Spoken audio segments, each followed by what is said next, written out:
All right, this is going to be a bonus lesson on hinges.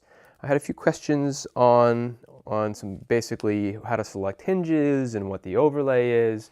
So this lesson will cover some of those basics and help you pick the right hinge for your project. So let's start with a face frame.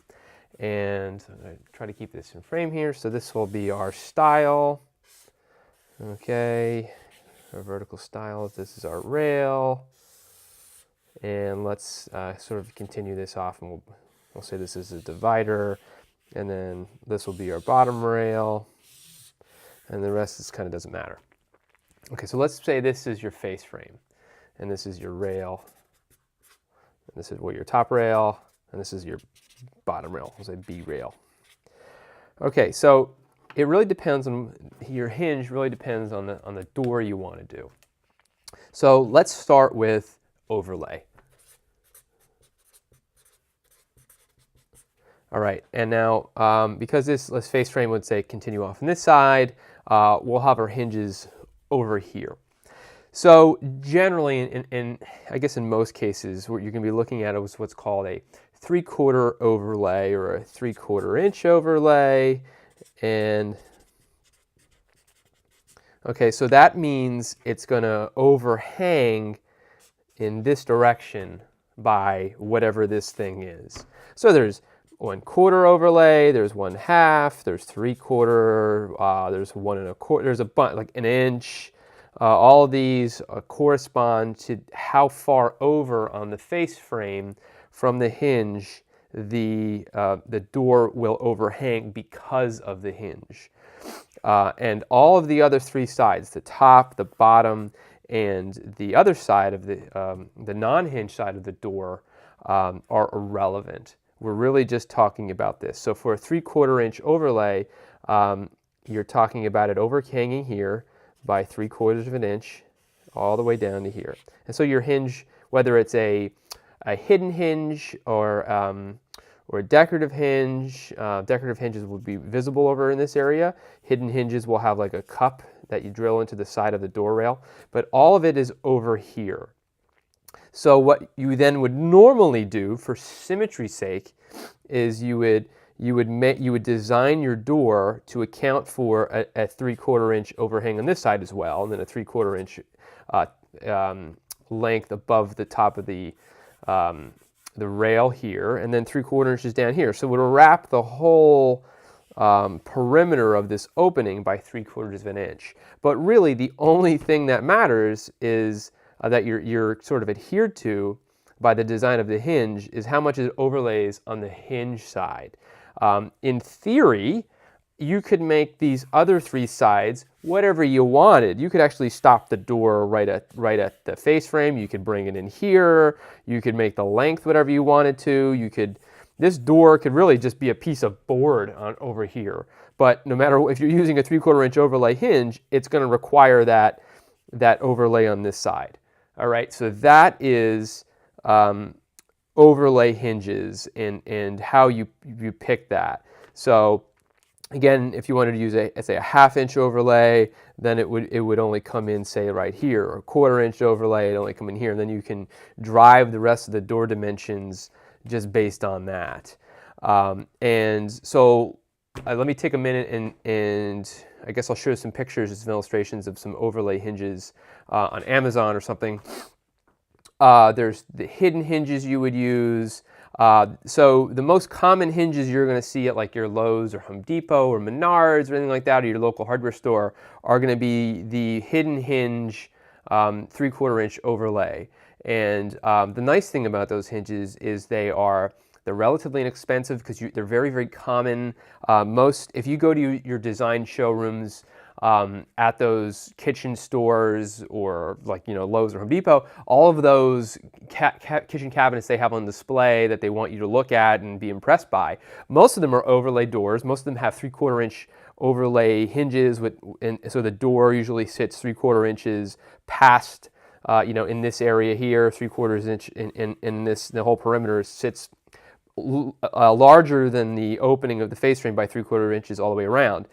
So that's just the most common design you see. It looks really nice.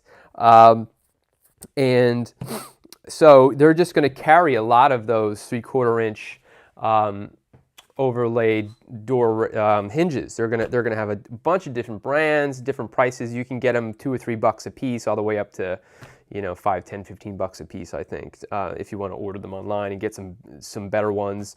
Bloom, BLUM, tends to be the best brand name on the market, at least from what I've heard of. I've used them before; they're great. And then you have some lesser expensive models. But this is what I want to impress upon you is when you're talking, do I want to do an overlay door or an inset door? What hinge do I use? Your hinge is going to be driven by you know, what you want, how far over the face frame you want your door to cover. And then you just pick whatever hinge corresponds to the amount of overlay, the amount the door overlays the face frame. That's what you're really picking. So how many pieces of paper here I got left? Okay, I got a bunch. So let's do inset doors. Inset doors, you know, we built in this project, but we used decorative hinges for this one, I think. So let's do, I'm going to do a top view, all right? So that was a front view, this will be a top view. So let's say over here, this is the top of our style.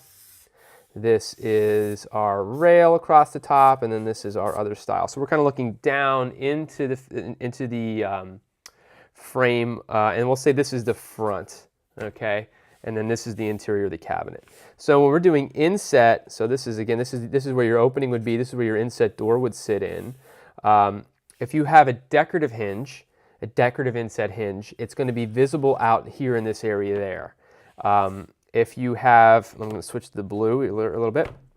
So this would be your decorative hinge. Most of the time it mounts someplace in here or onto the door. Sometimes they wrap around the side, but it's decorative because you can see it.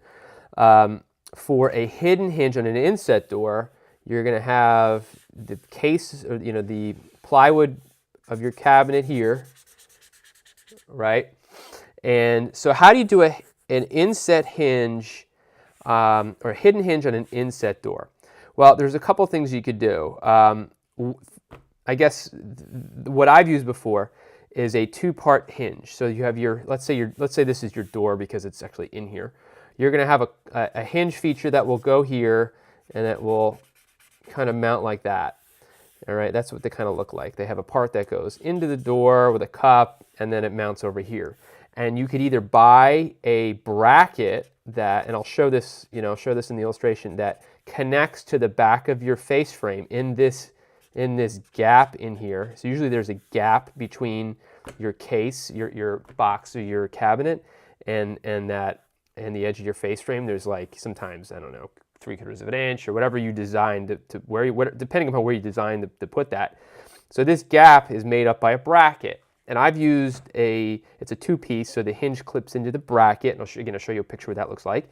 But those are relatively inexpensive, and the only catch with these brackets is they're easier to install before you attach your case to your face frame. Once you've attached your box, so your box to your face frame, you kind of have to reach in here with a drill and then drill and attach that bracket that way, and that's kind of a pain in the butt. So that's, you know, one way of doing it is this hinge needs something to lock on that's pretty much flush with the edge of this face frame board. The alternative thing you can do, and I'll draw that over here so this doesn't get too jumbly, is this is your box side. Again, this is the back of your cabinet. Is you could actually put some plywood in this area.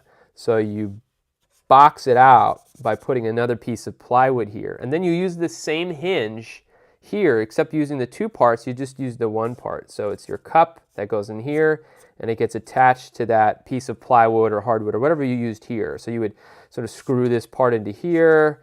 So this extra board you'd add would be designed in, you know, so it's flush. So when you're running your hand inside the cabinet this way, it's all a flush piece here. It's very easy to do. It makes this cost lower. The only issue is when you open the door, you're going to see that board there. You may not want to see that. Sometimes this is this measurement here is an odd gap. You know, it could be like some weird 30 seconds or 7/16 or 9/16, and then like, how do you get that thickness? Then you have to like run the boards through the table saw weird. You know, you kind of have to figure out how to make that, or you have to stack 1/4 inch board. It's just a pain in the butt. So, so this is easier, but you kind of have to have some forethought on installing it, otherwise you can be climbing into your cabinet. This one is cheaper, but it's a little more aggravating, you know, sticking at the block, and maybe that's unsightly and you don't want to do that. So that's how you would you approach your inset hidden hinges, and then your decorative hinges are always pretty easy. You just have to figure out how to, again, we covered that in the video and on the hinge, installing the decorative hinge thing. It's just lining it up. And some decorative hinges will actually wrap around your face frame, and if you have a large enough gap in here, it's very easy. But most of the time, at least the cabinets I've built, when you're working with the size dimensions I have, the gap in here isn't big enough to allow you to use that particular decorative hinge. So that's inset hinges. So we covered overlay hinges. This was inset hinges. Let's talk about frameless cabinets and what that's going to look like. So frameless cabinets, let's see how we're going to draw this. We're going to do this the same way we did before. Instead of so this would be the edge of the side of our box, okay? So these are the sideboards. Again, we don't have a face frame in one of these, but we do have a top and a bottom. So this is the bottom, and this is like our toe kick down here, and this is like our top strap board down there or whatever. So with a door, again, this is going to be the same thing for this. So if we have a door in here that we want to overlay, you're going to have a hinge here, let's say like in a hinge here. We're going to put our door someplace out here or whatever, and it's going to be the same thing. So it's going to overlay the side of the cabinet. Usually, again, because we're working with plywood, this is 3/4 of an inch. So you could use 3/4 of an inch overlay or 1/2 inch overlay. Remember, when we're building cabinets and kitchen cabinets with the intent of putting other cabinets next to it, we do want to have some gap in here. So between the edge of our door and the edge of the edge of the plywood or the edge of the box. So when we stack it, the doors will be operational one next to the other.